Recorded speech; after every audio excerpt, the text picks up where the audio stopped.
네, 여러분, 그러면 들린다고 믿으면서 오늘 11월 28일 주일 예배를 시작하겠습니다. 먼저 사도신경으로 우리 신앙을 고백하겠습니다. 넘어가라. 나는 전능하신 아버지 하나님, 천지의 창조주를 믿습니다. 나는 그의 유일하신 아들, 우리 주 예수 그리스도를 믿습니다.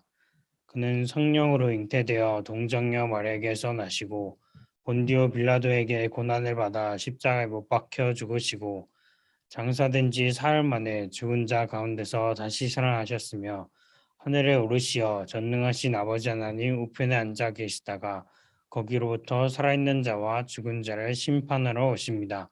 나는 성령을 믿으며 거룩한 공교회와 성도의 구제와 죄를 용서받는 것과 몸의 부활과 영생을 믿습니다. 아멘. 네, 제가 잠시 기도하겠습니다. 사랑하는 주님, 오늘 주님께서 오실 날을 기다리는 대림절 첫 주간을 맞아 우리 동안교회 청소년부가 주님 앞에 모였습니다. 주님 함께 예배하고 기도하는 가운데 또한 말씀을 듣는 가운데 하나님께서 우리에게 주시고자 하는 그 은혜를 충만하게 느낄 수 있게 하시고 또한 예수 그리스도를 기다림이 어떤 의미인지를 함께 생각하고 고민하고 나누는 그런 시간이 될 수 있게 인도하여 주시옵소서.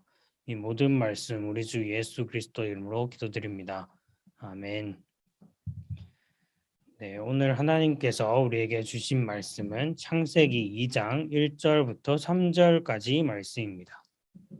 구약 성경 창세기 2장 1절부터 3절까지 말씀입니다. 제가 대표로 봉독하겠습니다. 천지와 만물이 다 이루어지니라. 하나님이 그가 하시던 일을 일곱째 날에 마치시니 그가 하시던 모든 일을 그치고 일곱째 날에 안식하시니라. 하나님이 그 일곱째 날을 복되게 하사 거룩하게 하셨으니 이는 하나님이 그 창조하시며 만드시던 모든 일을 마치시고 그 날에 안식하셨음이니라. 아멘. 네, 오늘은 안식의 완성이라는 제목으로 말씀을 함께 나누려고 합니다. 네, 예언설 몇 주간 보다가 갑자기 또 창세기로 돌아왔죠.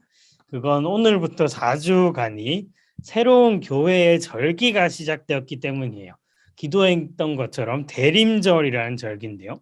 사실 이 교회의 달력에서는 이 대림절이 새해의 시작이기도 해요. 그래서 이 대림절부터 시작해서 사실 지난주에 그 절기였기도 했던 왕이신 그리스도 주일 이렇게 한 11월 말 12월 초부터 이제 한 해가 이렇게 쭉 흐르고 반복이 되는데요. 이 대림절은 기다림의 절기입니다. 그러면 누구를 기다리는가 하는 질문이 생기죠. 그건 예수님을 기다리는 절기입니다. 근데 예수님을 기다린다라고 할 때 우리가 흔히 두 가지의 차원을 이제 생각하게 되는데요. 먼저는 이제 성탄, 우리에게 오셨던 그분을 이제 이스라엘 백성들의 마음으로 돌아가서 메시아를 기다리는 그런 마음으로 성탄을 기다리는 그런 차원이 있다면 또 다른 차원으로는 그 예수님께서 다시 오겠다고 약속을 하셨기 때문에 그 다시 오실 예수님 그리고 완성될 하나님 나라를 기다리는 것입니다. 그래서 우리에게 오신 예수님과 다시 오실 예수님을 우리가 기다린다라고 할 때 이제 생기는 질문은 그분을 우리가 왜 기다리는가예요. 우리가 무언가를 이제 기다린다라고 생각을 해볼게요. 예컨대 우리가 친구를 기다린다. 우리의 친구를 기다려서 맛있는 것도 먹고 얘기도 하고 그런 것들이 아주 즐겁기 때문에 그런 친구를 기다리는 거죠. 그리고 여러분의 최애의 컴백을 기다린다. 생각만 해도 막 설레죠. 그러면 우리가 무언가를 기다리는 건 우리에게 오고 있는 무언가 혹은 누군가가 우리에게 큰 즐거움과 기쁨을 주기 때문이다. 이렇게 얘기할 수 있겠죠. 그러면 대림절에서 우리는 무엇을 기다리나? 오늘 말씀에서는 우리가 안식을 기다린다라고 할 수 있어요. 우리가 여름 수련회 때도 그 마태복음 말씀을 보면서 한번 생각해 봤지만 우리의 삶에는 그 안식이라고 할 게 잘 없기는 하죠. 하지만 아예 없지는 않습니다. 그래서 그런 면에서 우리의 삶의 시간은 두 가지의 측면을 동시에 갖고 있는데 예컨대 뭐 즐거움과 고통이 공존하고 기쁨과 슬픔이 공존하고 이런 식이죠. 근데 그런 것 외에도 또 한 가지의 차원이 더 있다면 우리의 삶의 시간이 죽음을 결국 가져온다는 겁니다. 그래서 특히 이런 죽음이라는 측면에서 보면 우리가 어떤 의미에서 안식을 할 수 있는가라고 했을 때 그 대답은 사실 좀 부정적이죠. 근데 오늘 말씀, 하나님의 창조에 대한 말씀에는 되게 독특한 점이 하나 있어요. 어떤 면에서 그런가 하면 시간이라는 측면에서 볼 때 그러한데요. 그래서 창세기 1장부터 쭉 보면 제가 못 본 간과한 것들이 있는데 저 지구의 나이 6,000년 저건 잊어버리시길 바래요. 저의 실수입니다. 자료를 잘못 가져왔네요. 어쨌든 창세기 1장부터 시간의 유의에서 말씀을 한번 쭉 살펴보면 시간을 지시하는 표현이 여러 가지 있는데요. 그중에 시간이 흐른다라는 걸 나타내는 말씀이 요 구절입니다. 저녁이 되고 아침이 되니 이는 몇 번째 날이니라. 이게 첫째 날 1장 5절부터 시작해서 여섯째 날 1장 31절까지 계속 반복적으로 등장해요. 그래서 구약 성서의 민족이기도 한 유대인들은 시간 개념을 우리처럼 아침 저녁 이런 식으로 생각하는 게 아니라 저녁부터 아침 이걸 하루로 쳐요. 그래서 이건 시간이 흘러간다라는 걸 말한다고 할 수 있죠. 보통 이게 하나님이 그날에 하신 창조 사역을 묘사한 다음에 그 다음에 딱 등장을 합니다. 그런데 오늘 말씀은 어떨까요? 일곱째 날인데요. 일곱째 날의 마지막 절에 보면 이렇게 말합니다. 하나님이 그 일곱째 날을 복되게 하사 거룩하게 하셨으니 이는 하나님이 그 창조하시며 만드시던 모든 일을 마치시고 그날에 안식하셨음이니라. 그래서 여기에 보면 뭐 저녁이 되고 아침이 되니 일곱째 날이라 이런 말 같은 시간의 흐름이 없죠. 그러면 이 일곱째 날을 우리가 시간이 없는 날 혹은 시간을 넘어선 날 정도로 이제 생각해 볼 수 있는 거예요. 그래서 이 아우구스티누스라는 신학자가 이렇게 말합니다. 만물이 이렇게 너무나 아름답게 어우러진 질서는 심히 좋기는 하지만 그 달려갈 길을 다 마친 후에는 사라지고 없어질 것인데 그것은 그 질서 속에는 여전히 아침과 저녁, 시간이 존재하기 때문입니다. 라고 합니다. 그리고 이어서 이렇게 말하죠. 일곱째 날에 대한 건데요. 하지만 일곱째 날은 저녁이 없고 해가 지는 것도 없습니다. 왜냐하면 주님이 그 날에 복 주셔서 영원토록 지속되게 하셨기 때문입니다. 그래서 이 말처럼 이 일곱째 날은 저녁도 없고 아침도 없는 시간이 없는 영원을 지시하고 있어요. 그래서 하나님의 영원한 안식을 말하고 있는 거죠. 근데 이 안식은 하나님의 안식만으로 끝나지 않습니다. 그래서 하나님은 이 일곱째 날 안식일에 복을 주시고 거룩하게 하시고 이 날을 또한 우리의 안식이 날이 되도록 제정하셨죠. 그게 십계명에 있는 안식일입니다. 그러면 안식일에 대해 하나님이 어떻게 말씀하시는가를 보면 그 십계명 안식일에 대한 부분이 두 군데에 나오는데요. 그게 출애굽기 20장과 신명기 5장입니다. 여기 보면 말씀이 살짝 뉘앙스가 다른데요. 먼저 출애굽기 20장을 보면 안식일을 기억하여 거룩하게 지키라. 이는 나 여호와가 모든 것을 만들고 일곱째 날에 쉬었음이라. 그래서 창조에 대한 얘기가 여기에서 나오고 있어요. 하나님의 창조가 안식의 근거가 되는 거죠. 우리의 안식의 근거가 되는 거예요. 그런데 신명기 5장을 보면 이렇게 말합니다. 너는 기억하라. 네가 애굽 땅에서 종이 되었더니 내 하나님 여호와가 강한 손과 편팔로 거기서 너를 인도하여 내었나니 그러므로 내 하나님 여호와가 내게 명령하여 안식일을 지키라 하느니라. 그러면 여기에 이제 출애굽 하나님의 구원 사건이 안식일의 의미에 더해지고 있는 걸 알 수 있어요. 그러면 이렇게 말할 수 있습니다. 안식일은 하나님이 세상을 창조하시고 자기 백성을 구원하시는 분이시다. 이걸 기억하는 날이다. 그래서 안식일에 노동을 하지 않고 쉬면서 안식을 누리면서 기억해야 할 일은 바로 하나님이 하신 일, 더 정확히는 하나님이 어떤 분이신가를 기억하는 것이다 라고 이제 말할 수 있습니다. 그리고 이 안식일에 대한 그 염두를 하면서 성경을 또 넘겨보면 레위기 25장에 또 의미를 확장하는 것들이 나타납니다.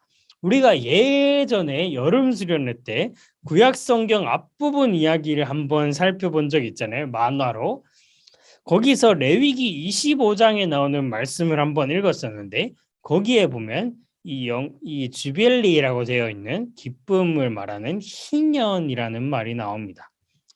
그래서 그 부분을 자세히 읽어보면 안식일을 넘어서 안식년이라는 새로운 개념이 등장하고 그거로부터 7번 하고 한 해 뒤 50번째 해를 희년이라고 부릅니다. 이 희년에 대해 말하는 부분이 이 25장 10절인데요. 우리 서희가 이 앞에 나오는 25장 10절 말씀을 한번 읽어줄 수 있을까요?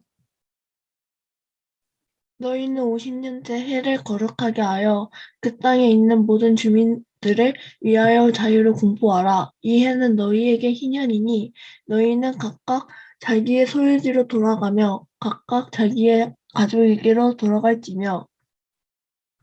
네, 고마워요. 이 희년을 보면 여기에는 단순히 안식하는 걸 넘어서 뭘 선포하라고 하냐면 자유를 선포하라고 합니다. 그래서 구체적으로 가난해져서 하나님께서 그 기업으로 주신 유산으로 주신 땅을 잃은 경우에는 그 땅을 다시 돌려받게 되고요. 그리고 종이 되었던 사람들은 이 해에 다시 자유인이 된다. 이런 것들이 언급되고 있습니다. 그리고 그거 외에도 이 안식일, 안식년, 희년 모두의 공통점이 있다면 먹고 살 걱정 없이 쉴 수 있다라는 게 있어요. 그래서 어떻게 그럴 수 있냐? 일을 안 하는데 어떻게 먹고 사느냐? 특히 뭐 한 해를 먹고 산다. 이건 약간 우리에게 상상 불가능한 지점이죠. 그런데 여기서 하나님께서 그 전해에 풍성한 수확을 특별하게 허락하실 것이다. 이런 얘기를 하십니다. 그래서 이 희년 같은 것에는 축제와 같은 분위기가 깃들어 있어요.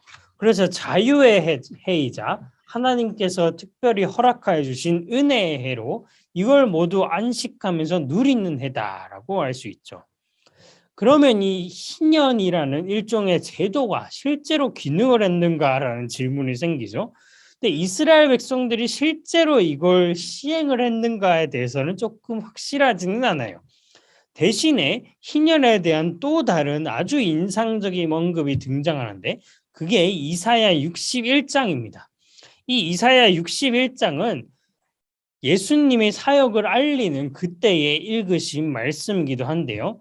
누가복음 4장 18, 19절을 보면 예수님이 안식일에 회당에 딱 들어가셔서 이사야서를 딱 펼치면서 이 부분을 딱 읽으십니다. 주의 성령이 내게 임하셨으니 이는 가난한 자에게 복음을 전하게 하시려고 내게 기름을 부으시고 나를 보내사 포로된 자에게 자유를 눈먼 자에게 다시 보게 함을 전파하며 눌린 자유를 자유롭게 하고 주의 은혜의 해를 전파하게 하려 하심이라 하였더라. 여기서 말하는 주의 은혜의 해가 희년을 가리키고 있어요. 그리고 이어서 선포하시길 이렇게 말씀하십니다. 이 글이 오늘 너희 귀에 응하였느니라. 그래서 희년에 대한 이야기를 하시고 오늘 이 말씀이 너희 귀에 응하였다라고 하시죠. 그러면 이전에 희년이 실제로 시행되었는지는 알 수 없지만 적어도 예수님의 사역이 희년을 이루는 일과 같다. 다르게는 안식을 위한 일이다라고 말할 수 있어요. 그래서 예수님이 실제로 하시는 일이 이 말씀에 묘사된 뭐 가난한 자에게 복음을 전하시고 포로된 자에게 자유를 그리고 눌린 자에게를 자유롭게 함을 그리고 눈먼 자를 다시 보게 함을 전파하는 것들이 예수님의 사역 가운데 실제로 잘 나타나고 있죠. 그러나 이 예수님께서는 그런 사역들을 잘 하시다가 다르게 말하면 하나님 나라를 위한 사역을 하시다가 십자가에서 죽음을 맞이하십니다. 그러면 죽는다는 것으로부터 우리가 안식이 중단되었다, 좌절되었다 이런 인상을 좀 받을 수 있죠.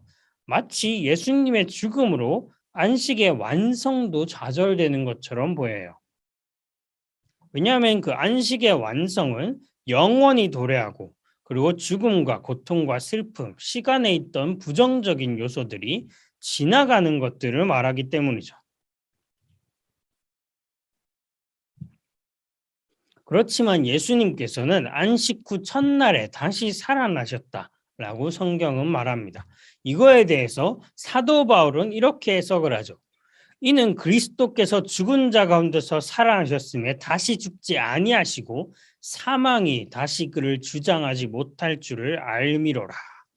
그래서 이 부활로부터 죽음에 대한 승리가 이루어질 것이 미리 드러났죠.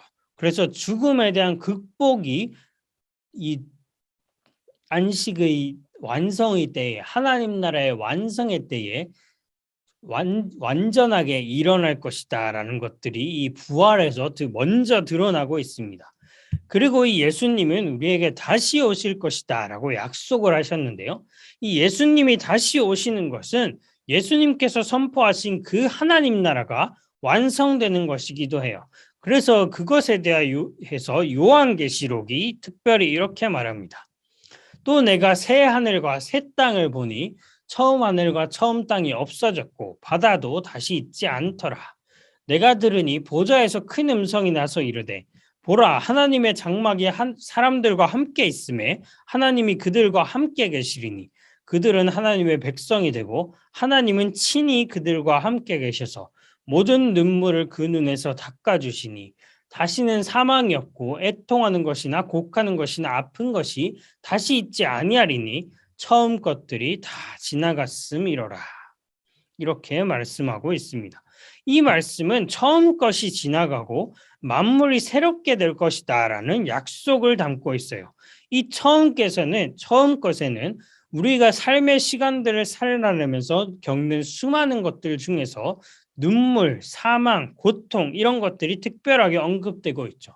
이런 것들이 지나가는 이유는 하나님께서 특친히 그 백성과 함께 하시기 때문이에요.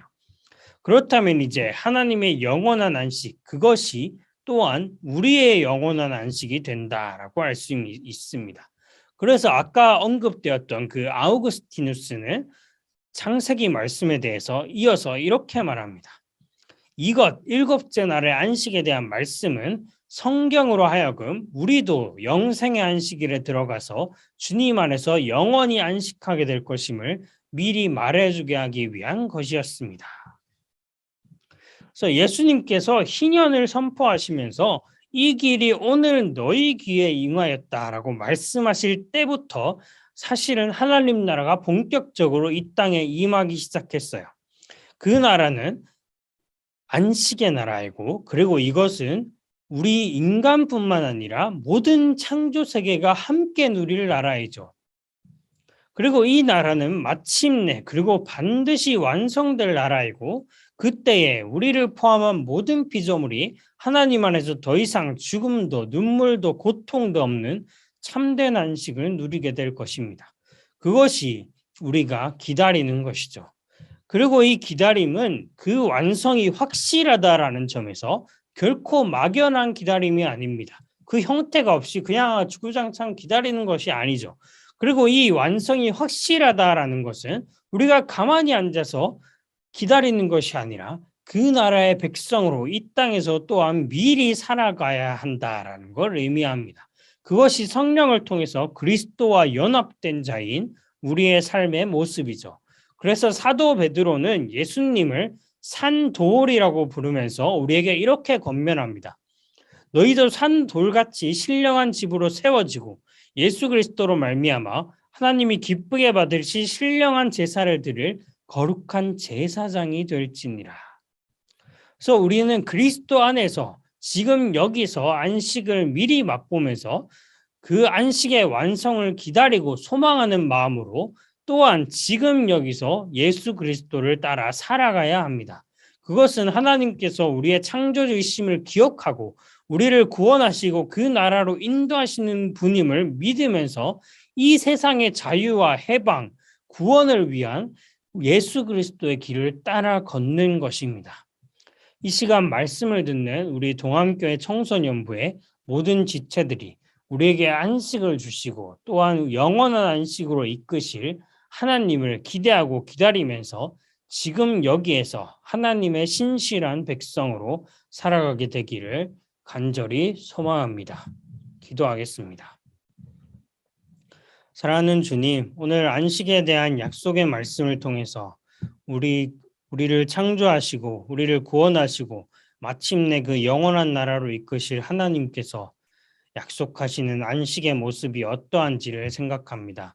주님께서는 안식일의 약속을 통해서 우리가 하나님께서 창조하신 피조물을 기억하게 하시고 또한 하나님께서 우리를 구원하시고 또 구원하실 분임을 기억하게 하시고 또 그 영원한 안식의 나라로 이끄시는 분임을 기억하게 하셨습니다. 주님, 그 안식을 기억하고 그 안식을 새롭게 이루시는 안식 후 첫날, 새 창조의 첫날에 그 주님을 기다립니다. 주님께서 이루실 하나님 나라를 기다립니다. 주님, 우리가 그 나라를 기다리고 그 안식을 기다리는 가운데 주님, 그것이 아무런 형체 없는 기다림이 되지 않게 하시고 그 기다림이 우리의 구체적인 실천으로 구체적인 믿음으로 드러날 수 있게 인도하여 주시옵소서. 그 나라를 이루실 그때를 소망하며 이 모든 말씀 우리 주 예수 그리스도 이름으로 기도드립니다. 아멘. 네, 주님께서 드리신 기도로 예배를 마치겠습니다. 하늘에 계신 우리 아버지의 이름을 거룩하게 하시며 아버지의 나라가 오게 하시며 아버지의 뜻이 하늘에서와 같이 땅에서도 이루어지게 하소서. 오늘 우리에게 일용할 양식을 주시고 우리가 우리에게 잘못한 사람을 용서하여 준 것 같이 우리 죄를 용서하여 주시고 우리를 시험에 빠지지 않게 하시고 악에서 구하소서. 나라와 권능과 영광이 영원히 아버지의 것입니다. 아멘. 네, 그러면 나눈 말씀을 가지고 잠시 공과를 하고 마치도록 할게요. 네, 오늘은 안식의 완성이라는 제목으로 특별히 대림절을 생각하면서 말씀을 함께 나눴습니다. 그래서 우리가 이 창세기 2장 1절에서 3절 말씀을 봤을 때 그 이전의 6째 날까지의 그 말씀과 구분이 되는 지점이 있었는데요. 그건 이 날에는 시간의 흐름이 발견되지 않는다라는 것이었습니다. 그래서 이 시간이라는 관점에서 볼 때 이 7째 날의 안식일의 특징은 시간과 시간의 흐름이 없고 따라서 하나님의 영원한 안식이 여기에서 드러나고 있다라는 게 이 창조의 안식일의 특징이었죠. 그리고 이 성경 전체의 이야기를 이 안식이라는 말로써 한번 꿰뚫어 보자라고 한다면 이게 창조의 안식일이었어요. 그리고 이게 영원을 지시하고 있었죠. 그리고 이것은 이제 하나님의 차원에서 드러난 것이었다면 이제 우리의 차원에서는 안식일이라는 이름으로 먼저 그게 드러납니다. 그래서 이건 창조를 기억하고 또 하나님의 구원 사역을 기억하고 또 기대하는 의미를 담고 있다라고 했죠. 그리고 이것들이 안식년, 희년이라는 그 개념들로 또한 확장되고 있는 걸 볼 수 있습니다. 그리고 특히 희년이라는 말로부터 우리가 그 이사야의 말씀을 이제 생각하게 되는데요. 이사야 61장. 이 61장을 특별히 생각하는 이유는 예수님께서 이 말씀을 가지고 누가복음에서 그분의 사역을 시작하셨기 때문입니다. 그리고 그러면 이 이사야 61장이 말하는 이 희년의 선포, 자유를 선포하고 은혜의 해를 선포하고 이제 구체적으로 해방을 말하는 그 희년의 선포가 예수님의 사역에서 구체적으로 드러나고 있다라는 걸 우리가 이제 생각할 수 있죠. 그리고 이 희년의 선포는 예수님이 안식 후 첫날에 부활하심으로써 또한 우리에게 새로운 기대를 갖게 합니다. 그리고 그분이 성천하시면서 내가 다시 오겠다라고 하실 때 그것은 이 희년의 사역의 완성, 안식의 완성을 가리키는 것이었죠. 그래서 이 영원이라는 게 가리키는 바는 결국 우리가 태초의 창조, 태초에 하나님이 천지를 창조하시니라 에서만 끝나는 게 아니라 그것이 우리의 세상에 끝날까지 지속되는 하나님의 사역을 가리킨다. 우리를 안식으로 이끄시는 사역을 가리킨다라는 걸 오늘 말씀에서 우리가 배울 수 있었습니다. 그래서 이 안식일의 완성에 대한 성경의 묘사가 어떠한가? 이것이 요한계시록에 드러나는 바인데요. 그건 정말 우리가 기대하게 하는 것이죠. 하나님께서 그들과 우리와 친히 함께 계셔서 모든 눈물을 닦아주시고 사망도 없고 고통이 없는 그런 세상을 하나님께서 우리에게 선물로 주실 것이다 라는 것이 이 성경의 묘사였죠. 그러면 이런 세상을 기다린다라는 게 우리에게 지금 어떤 의미가 있는가라는 걸 생각하게 되는데요. 우리가 이 희년에 대한 묘사에서 생각해 볼 만한 점은 이게 땅이 쉬는 날이기도 하다는 거예요. 그러면 이게 생태계, 창조세계 전체에 대한 그런 메시지를 지향하고 있습니다. 그리고 특별히 인간에게 있어서는 자유와 해방을 말하는 해라고 했죠. 그건 하나님께서 모든 인간을 하나님의 형상으로 평등하게, 공평하게 지으시고 그 모든 인간이 평등하고 또한 자유하다라는 것들을 선포하시는 것으로부터도 기원합니다. 그러면 이 말씀을 이제 이것이 안식의 완성의 때에 온전히 이루어지고 그것이 아주 확실하다라고 할 때 그것을 기다리는 우리는 그 확실한 하나님의 나라, 이미 여기에 임해 있는 하나님의 나라를 구체적으로 하나님과 함께 동행하면서 이뤄나가는 일일 겁니다. 그러면 이런 얘기들을 할 수 있죠. 우리가 그 세상에서 보면 경제에서 우리가 배우는 것들이 있는데 GDP, GNP 같은 것들을 배우는데요. 이게 일종의 성장의 지표예요.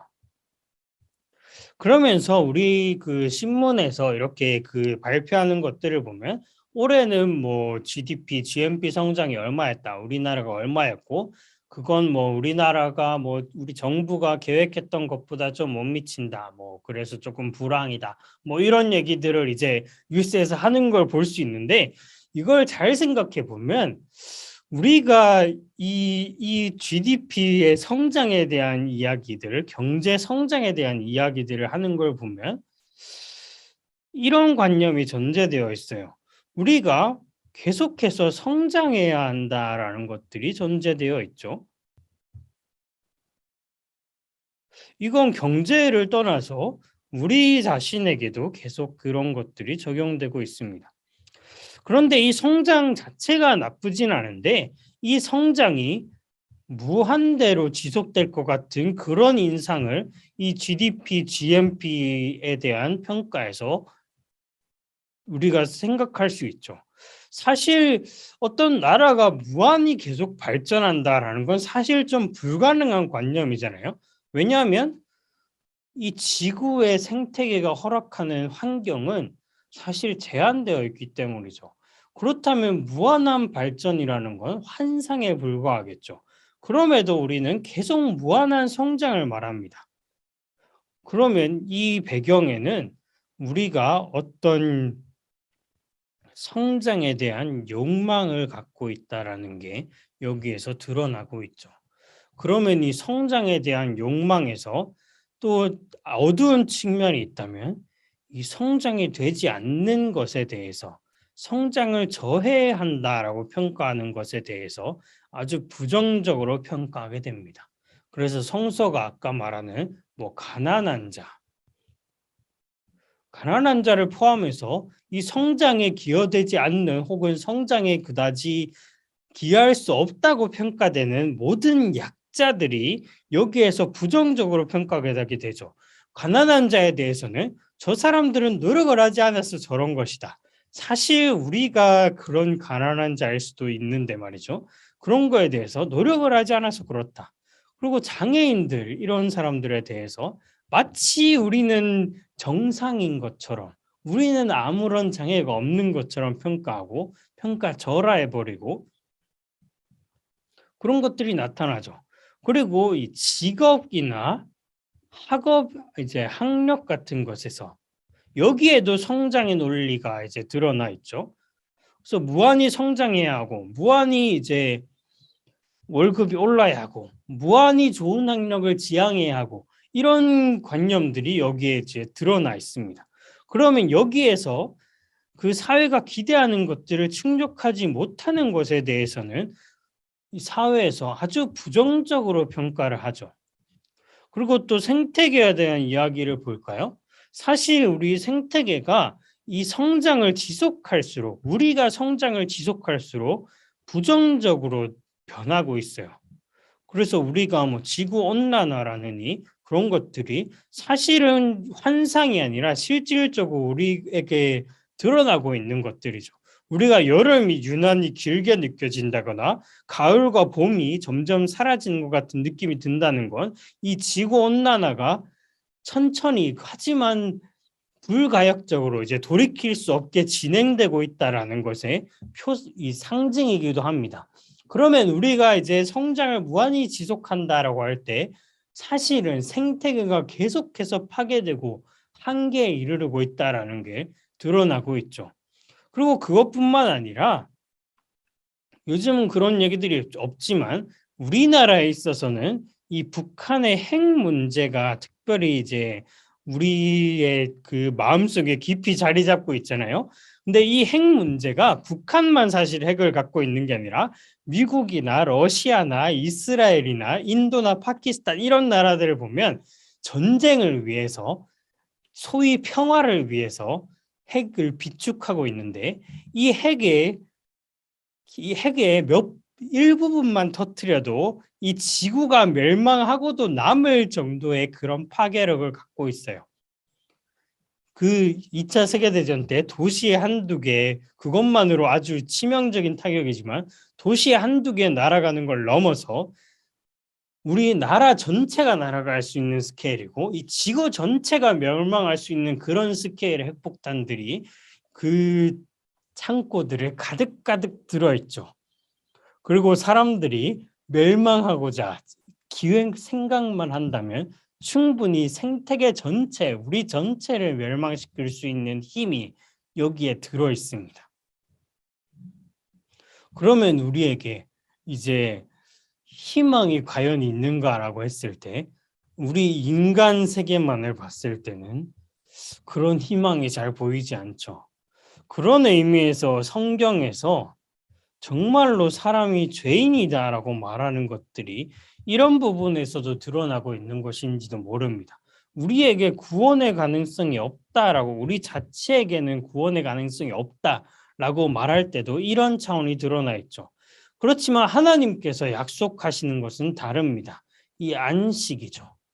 그러면 이 하나님의 약속에 따라 이것을 기다린다고 할 때 우리가 해야 하는 일들은 이런 부정적인 행태, 이런 것들을 인식하고 저항하는 겁니다.